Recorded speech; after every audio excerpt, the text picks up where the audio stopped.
ہمارے ملک میں انٹرنیٹ کا ایشو چل رہا ہے، فائبر نے ہمیں لٹرلی ڈی لسٹ کر دیا as a nation, as a country, officially it's huge. لوگوں کے چولہے چل رہے ہیں، گھر چل رہے ہیں اس انکم پہ، ملک میں ڈالر آ رہے ہیں.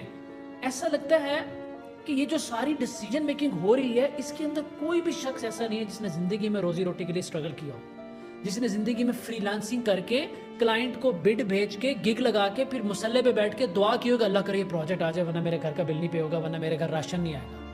اگر ایک بھی ایسا شخص ان ڈیسیجن میکرز کے اندر بیٹھا ہوتا نا تو جتنے کی فائر وال آئی ہے اتنے کی یونیورسٹیاں، کالج، انکیوبیشن سینٹر، ٹیک ہبز بن جاتے. ملک میں 10 آپ ٹیک ایگزیبیشن کرواتے، آپ کی ٹیکنالوجی گروم کر جاتی.